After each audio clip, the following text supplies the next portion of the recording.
Hello friends, today we are diving into the fascinating world of English tenses, exploring 12 different tenses along with their sentence structures, usages and examples. So let's get started. First, let's lay the groundwork by understanding the various verb forms we will encounter throughout our journey into tenses. In English, verbs take on different forms depending on the tense being used. Here are the main verb forms we will encounter. Number 1, V1 or verbs base form. Number 2, V2 or simple past form. Number 3, V3 past participle form. Number 4, VS or ES form. And number 5, VING form. For example, played, played, played, plays, playing. Eat, ate, eaten, eats, eating. Swim, swam, swum, swims, swimming. So these are the 5 verb forms. Please remember them.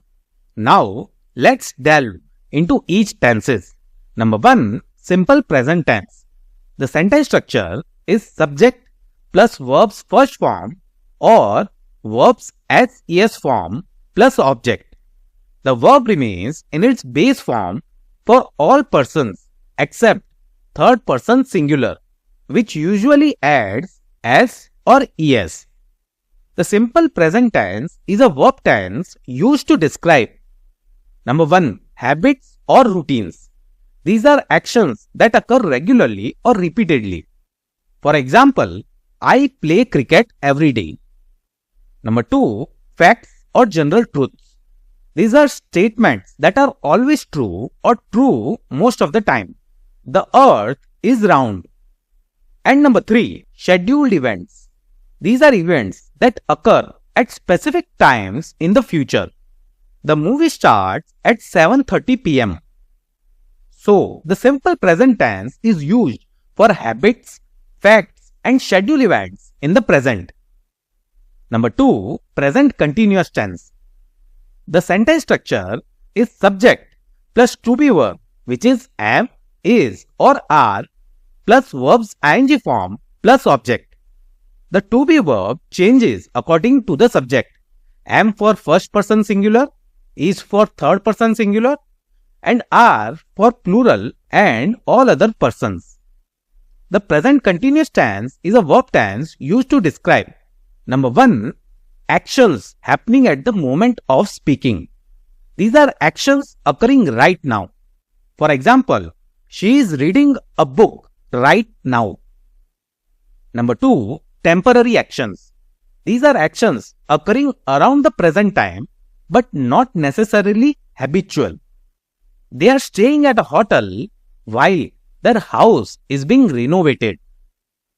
And number 3, scheduled future events. This usage is used to describe future events that are planned or arranged.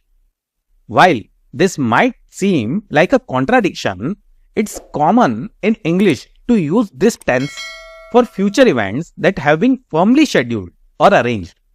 For example, I am meeting my friend tomorrow at 10 a.m. So, the present continuous tense describes ongoing actions happening now, temporary actions, and scheduled future events. Number 3, present perfect tense. The sentence structure is subject plus have or has plus verb's third form plus object. The present perfect tense is a verb tense used to describe number 1, actions that happened at an unspecified time before now. These are actions that occurred at some point in the past, but the exact time is not mentioned. For example, she has visited Paris recently. Number 2, actions that started in the past and continue in the present. These are actions that began in the past and are still happening now. We have known each other since childhood. And number 3, very recent past actions. These are actions that have been completed very recently. He has just finished his homework. So, present perfect tense is used for actions happening at an unspecified time before now, actions that started in the past and still continue in the present, and very recent past actions. Number 4. Present perfect continuous tense. The sentence structure is subject plus have been or has been plus base form of verb plus ing, which is verb's ing form plus object. The present perfect continuous tense is typically used in following context. Number 1. To describe actions or situations that started in the past and have continued up to the present moment. It highlights the ongoing nature and duration of the action. He has been working at the company since 5 years. Number 2. To describe actions that have recently stopped. She looks tired because she has been working very hard. And number 3. Repeated actions. It can be used for temporary situations or repeated actions happening over a specific period. She has been going to the gym every day for a month. So when you want to give importance to duration and continuity, use the present perfect continuous tense. So we have learned all 4 present tenses. Now let's look into the past. So let's learn the 5th tense, simple past tense. The sentence structure of simple past tense is subject plus verb second form plus object. Simple past tense is typically used when number 1. To describe completed actions or event in the past. He finished his homework last night. Number 2. To narrate a sequence of past events. He woke up, brushed the teeth, and then went to work. And number 3. To express habits or states in the past. They always played football together on Sundays. So, the simple past tense is used to convey a sense of definiteness and completion regarding the action or event in the past. Number 6. Past continuous tense. The sentence structure of past continuous tense is subject plus was or were plus verb's ing form plus object. The past continuous tense is typically used when number 1. To describe actions that were ongoing at a specific time or over a period of time in the past. She was studying when I came.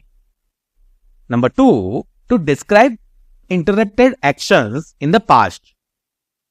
I was eating dinner when the phone rang. And number 3. To provide background information in a narrative or story. The sun was shining brightly and the birds were singing in the trees as I walked down the street. So, the past continuous tense is used for ongoing actions at a specific time in the past, interrupted actions, and providing background information. Let's look into the next tense. Number 7. Past perfect tense.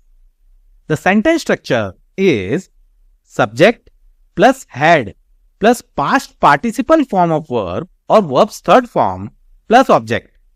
The past perfect tense is typically used when number 1. To describe an action that happened before another action in the past. She had already eaten the dinner when I arrived. Number 2. To express hypothetical situations or regrets about the past. If I had known you were coming, I would have baked a cake. And number 3. To talk about actions that were completed before a specific point in the past. By the time the rain stopped, the roads had flooded. So, the past perfect tense helps to establish the sequence of events in the past or to indicate actions that were completed before a certain point. Number 8. Past perfect continuous tense. The sentence structure is subject plus had been plus verb's ing form plus object. The past perfect continuous tense is typically used in following context. Number 1. To describe actions or situation that had been ongoing for a period of time before another action or point in the past. She had been waiting for the bus for an hour when it finally arrived. Number 2. To emphasize the duration or length of time of the ongoing action before a specific point in the past. They had been living in New York for 5 years before they moved to Los Angeles. And number 3. To describe parallel actions in the past. Here, we describe both actions that were ongoing simultaneously in the past. While he had been working on his assignment, she had been reading a book. So, the past perfect continuous tense helps to convey the idea of actions or situation that had been happening continuously for a period of time before a specific reference point in the past. So, now we learned the 4 past tenses as well.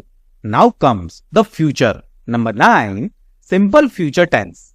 The sentence structure is subject plus will or shall plus verb's base form or verb's first form plus object. The simple future tense is typically used in following context. Number 1. To express predictions, promises, or intentions about future events. I will call you tomorrow. Number 2. To talk about scheduled events or plans. They will travel to Europe next summer. And number 3. Spontaneous decisions or offers. She will help you with your homework.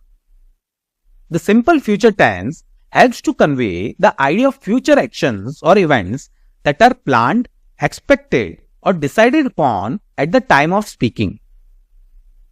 Number 10. Future continuous tense. The sentence structure is subject plus will be plus present participle or verb's ing form plus object. The future continuous tense is typically used in following context. Number 1. To describe actions that will be in progress at a specific time in the future. For example, at 8 p.m. tomorrow, they will be having dinner. Number 2. To predict or speculate about ongoing actions in the future. I think they will be studying when we arrive. And number 3. To express plans or arrangements for the future. Tomorrow afternoon, he will be playing tennis with his friends. This tense is often used to talk about actions that will be happening at a specific time in the future or to express plans or arrangements. Number 11. Future perfect tense. The sentence structure is subject plus will have plus verb's third form plus object. The future perfect tense is typically used when number 1. To describe an action that will be completed before another action or point in the future. By the time you arrive, I will have finished my work. Number 2. To express expectations or assumptions about future events. I believe they will have reached the airport by noon. And number 3. To talk about achievements or accomplishments that will have been attained by a certain time in the future. For example, by the end of the year, she will have graduated from the university. So, the future perfect tense helps to convey the idea of actions that will be finished or accomplishment that will have been attained by a specific time or event in the future. Number 12. Future perfect continuous tense. The sentence structure is subject plus will have been plus verb's ing form plus object. The future perfect continuous tense is typically used in following context.